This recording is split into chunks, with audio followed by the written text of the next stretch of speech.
pas nécessairement d'accord avec sa théologie, mais il reste qu'il y avait des choses intéressantes. Puis, je me suis dit, il y avait une couple de paragraphes que je voulais partager avec vous autres. Son texte s'intitule, puis moi, pour notre étude ce matin, c'est « Une place pour Jésus ». Son texte s'intitule, lui, « Noël à l'épreuve de la laïcité ». Comme vous pouvez comprendre, c'est un sujet très à la mode de ce temps-là.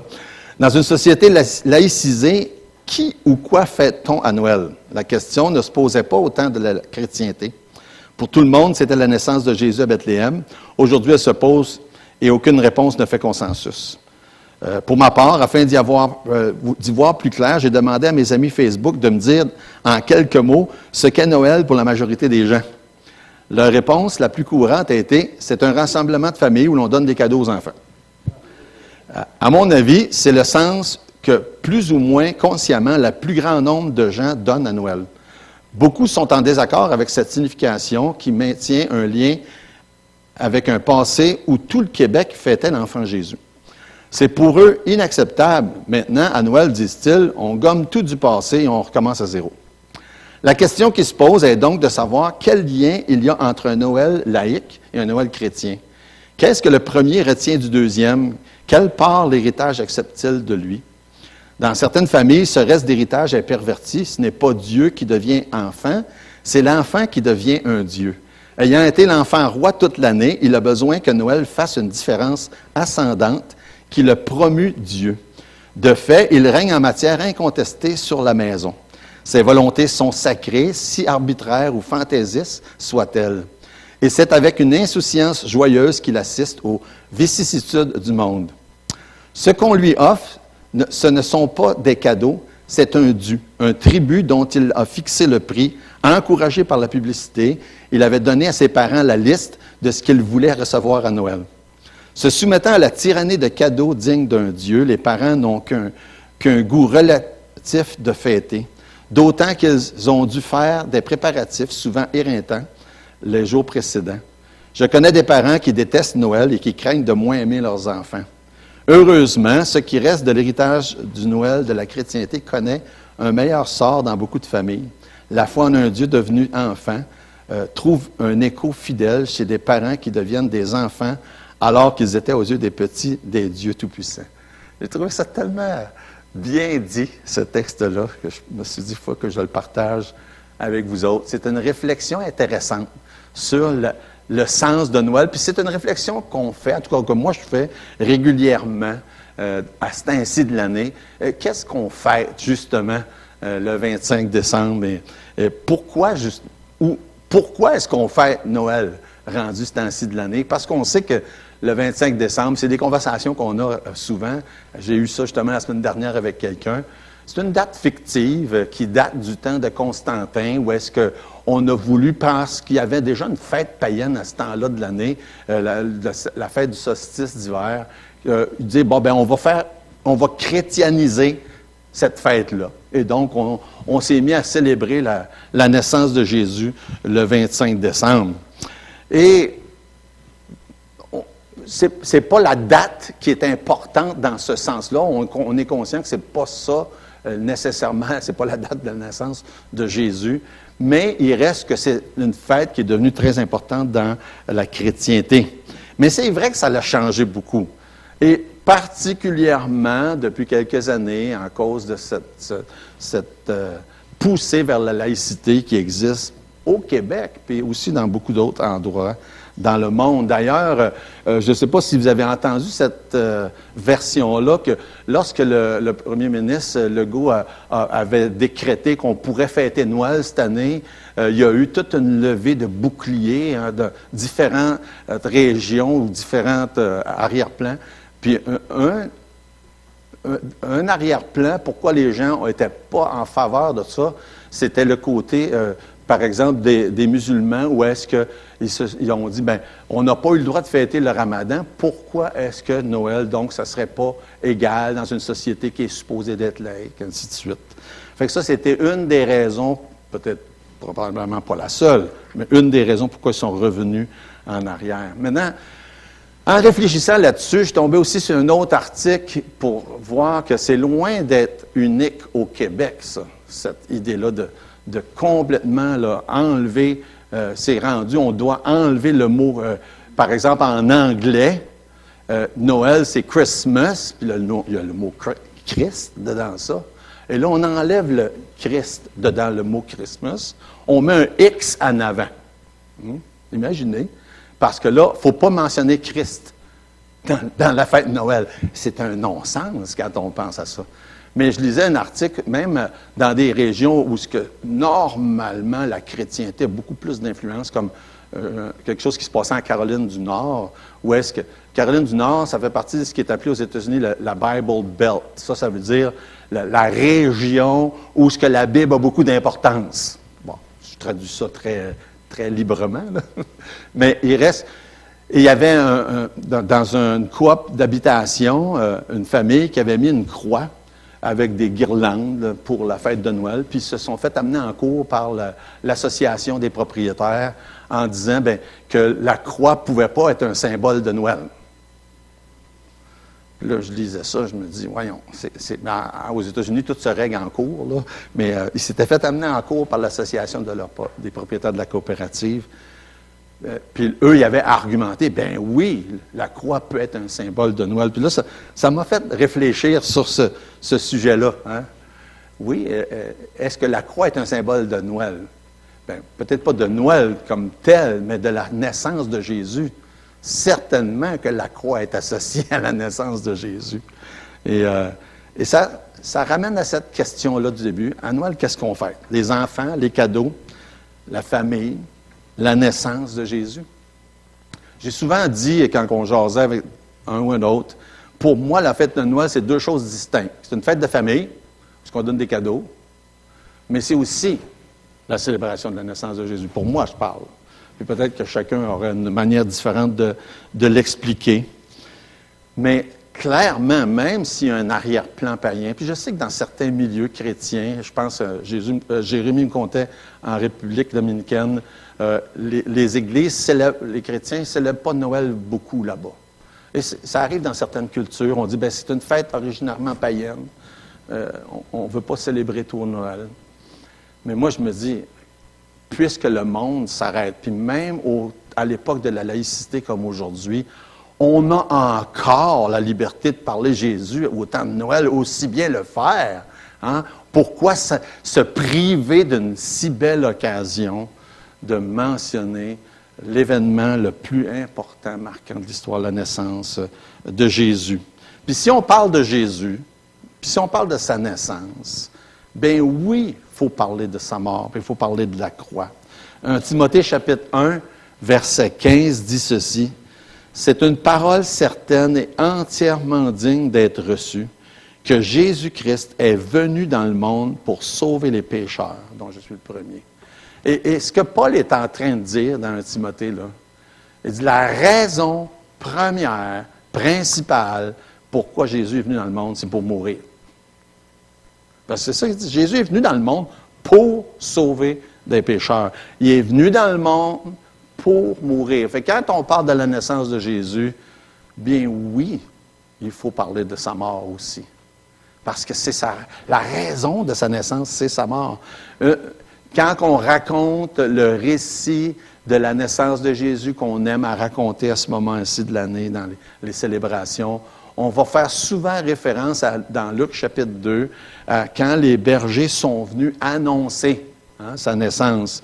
Et dans Luc chapitre 2, les versets 10 et 11, se dit, mais là, pas les bergers qui sont venus annoncer, les anges sont venus annoncer aux bergers. Excusez, je l'ai mal dit. Mais l'ange leur dit, ne craignez point, car je vous annonce une bonne nouvelle qui sera pour tout le peuple le sujet d'une grande joie. C'est qu'aujourd'hui, dans la ville de David, il vous est né un sauveur qui est le Christ, le Seigneur. Quand ils ont parlé de la naissance de Jésus, dans la même phrase, ils ont dit un sauveur. Mais en disant ça, ça sous-entendait qu'il devait mourir sur la croix. Parce que c'est comme ça que Jésus est devenu le sauveur. C'est une grande joie, la naissance. Les anges annoncent ça, c'est le beau chant de toute la chorale des anges, le Gloria.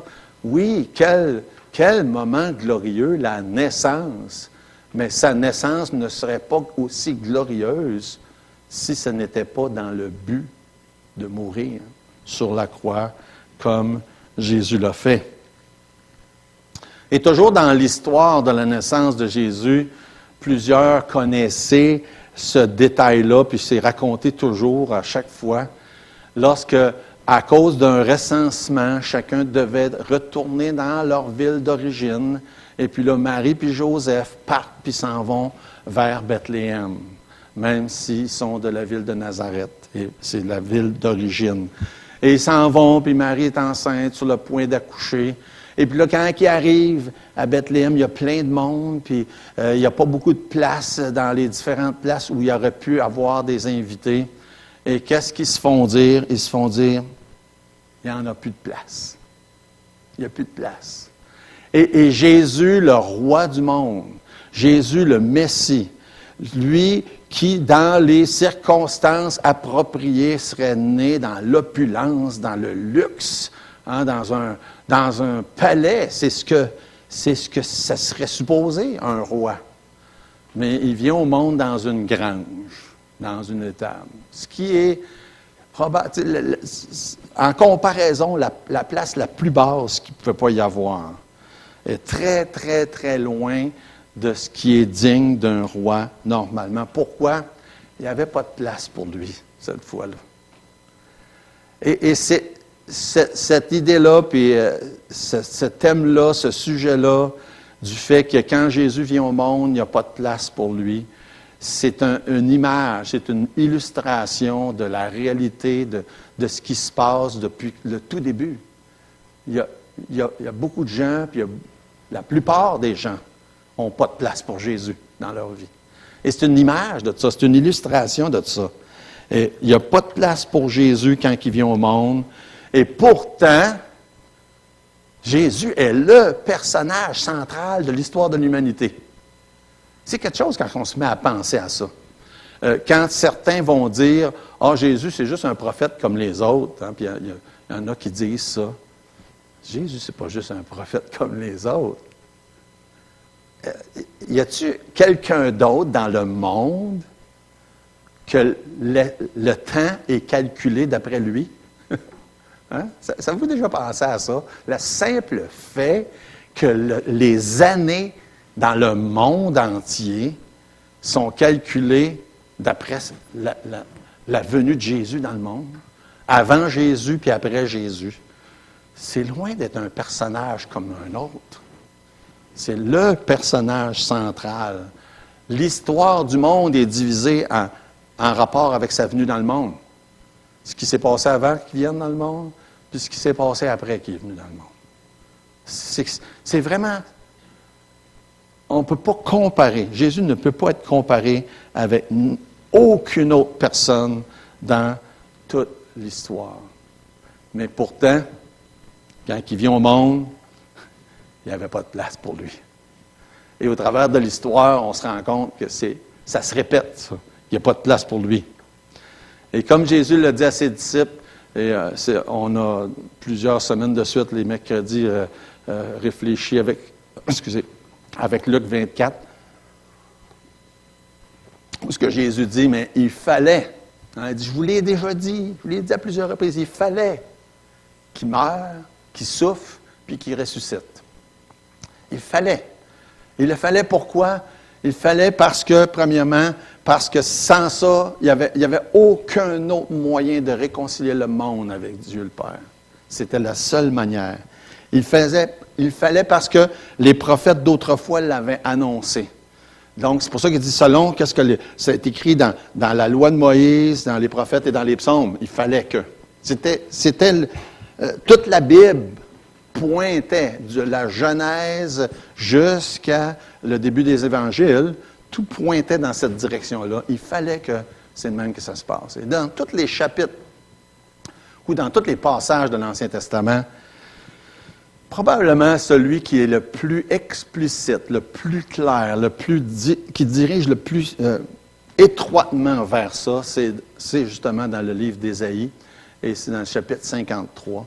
Et j'aimerais ça lire tout le chapitre 53, mais aussi l'introduction du chapitre 53 dans Ésaïe, le verset 12. Non, on commençait pas le verset 12, on commençait avec le verset 13 dans le chapitre précédent. Dans Ésaïe 52, ça dit « Voici mon serviteur prospérera. Il montera, il s'élèvera bien haut. De même qu'il a été pour plusieurs le sujet d'effroi, tant son visage était défiguré, tant son aspect différait de celui des fils de l'homme. De même, il sera pour beaucoup de peuples un sujet de joie. Devant lui, des rois fermeront la bouche, car ils verront ce qu'il ne leur avait point été raconté. Ils apprendront ce qu'ils n'avaient point entendu. Qui a cru à ce qui nous était annoncé? Qui a reconnu le bras de l'Éternel?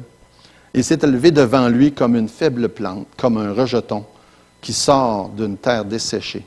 Il n'avait ni beauté, ni éclat pour attirer nos regards, et son aspect n'avait rien pour nous plaire. Méprisé et abandonné des hommes, homme de douleur et habitué à la souffrance, semblable à celui dont on détourne le visage. Nous l'avons dédaigné, nous n'avons fait de lui aucun cas. Cependant, ce sont nos souffrances qu'il a portées, c'est de nos douleurs qu'il s'est chargé. Et nous l'avons considéré comme puni, frappé de Dieu et humilié. Mais il était blessé pour nos péchés, brisé pour nos iniquités. Le châtiment qui nous donne la paix est tombé sur lui, et c'est par ses meurtrissures que nous sommes guéris. Nous étions tous errants comme des brebis, chacun suivait sa propre voie, et l'Éternel a fait retomber sur lui l'iniquité de nous tous. Il a été maltraité et opprimé, il n'a point ouvert la bouche, semblable à un agneau qu'on mène à la boucherie, à une brebis muette devant ceux qui la tondent. Il n'a point ouvert la bouche. Il a été enlevé par l'angoisse et le châtiment, et parmi ceux de sa génération, qui a cru qu'il était retranché de la terre des vivants et frappé pour les péchés de mon peuple? On a mis son sépulcre parmi les méchants, son tombeau avec le riche, quoiqu'il n'ait point commis de violence et qu'il n'y ait point eu de fraude dans sa bouche. Il a plu à l'Éternel de le briser par la souffrance après avoir livré sa vie en sacrifice pour le péché. Il verra une postérité et prolongera ses jours. Et l'œuvre de l'Éternel prospérera entre ses mains. À cause du travail de son âme, il rassasiera ses regards. Par sa connaissance, mon serviteur juste justifiera beaucoup d'hommes. Et il se chargera de leurs iniquités. C'est pourquoi je lui donnerai sa part avec les grands. Il partagera le butin avec les puissants, parce qu'il s'est livré lui-même à la mort et qu'il a été mis au nombre des malfaiteurs, parce qu'il a porté les péchés de beaucoup d'hommes et qu'il a intercédé pour les coupables. Ce passage-là décrit tellement bien ce qui s'est passé avec Jésus et avec tant de détails que des générations ont tenté, les théologiens libéraux qui ne croient pas dans l'inspiration des Écritures, se sont dit, ça se peut pas. Ça se peut pas parce qu'Ésaïe a écrit ces choses-là 800 ans avant que Jésus vienne au monde. Imaginez-vous, 800 ans, le 8e siècle ou à peu près avant que Jésus vienne au monde, Ésaïe a écrit ces choses-là.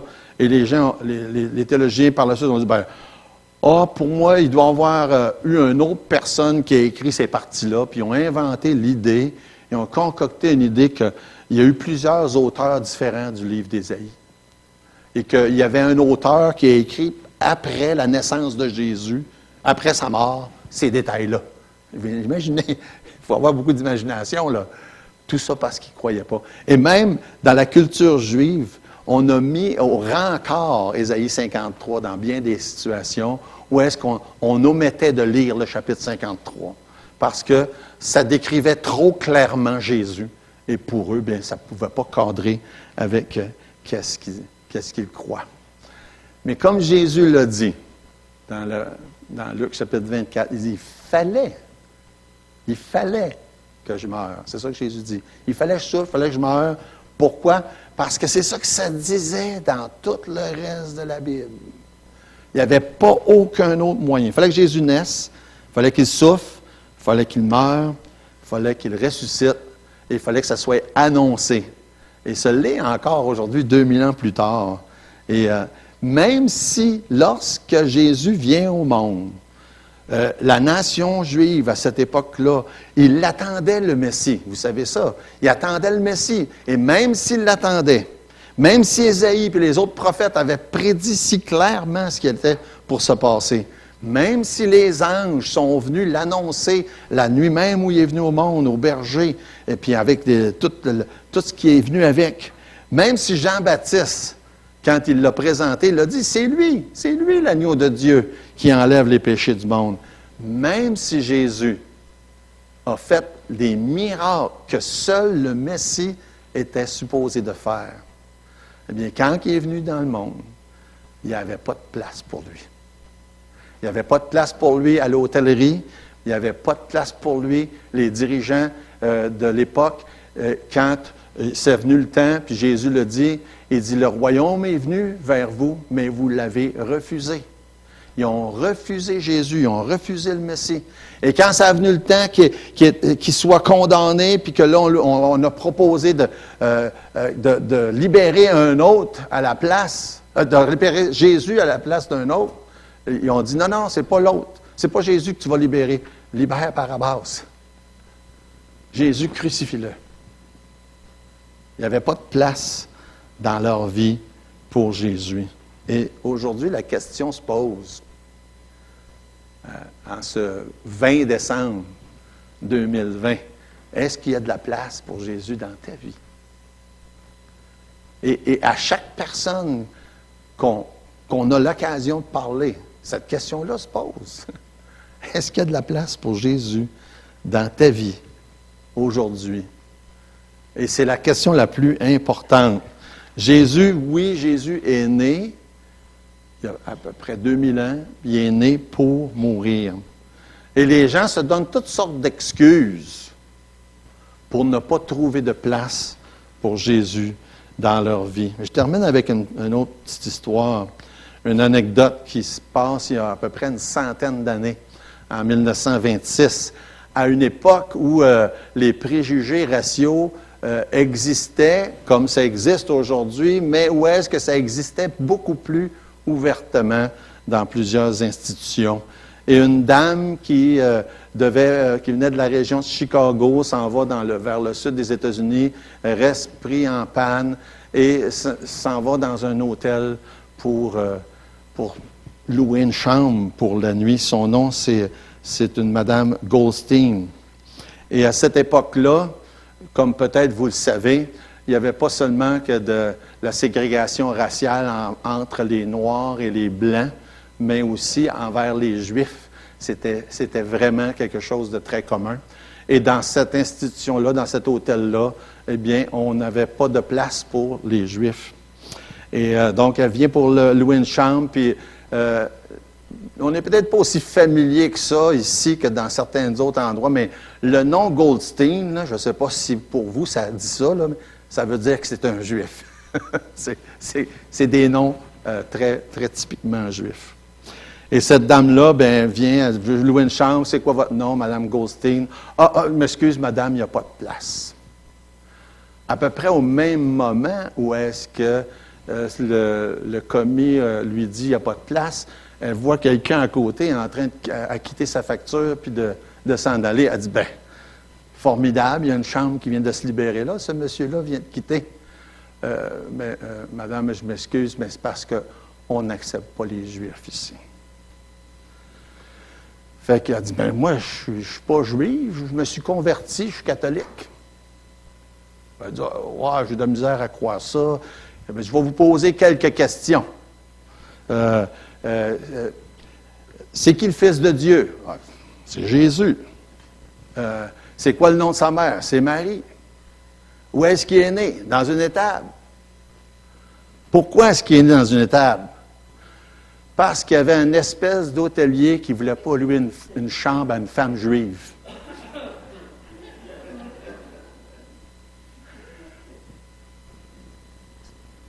Je ne sais pas si c'est une vraie histoire, cette affaire-là, mais ça reflète pour le vrai ce qui s'est passé dans beaucoup, beaucoup, beaucoup d'occasions. Et ça fait juste aussi refléter la réalité qu'il n'y avait pas de place pour Jésus quand il est venu au monde. Et les gens vont trouver n'importe quelle excuse pour ne pas lui faire de place aujourd'hui.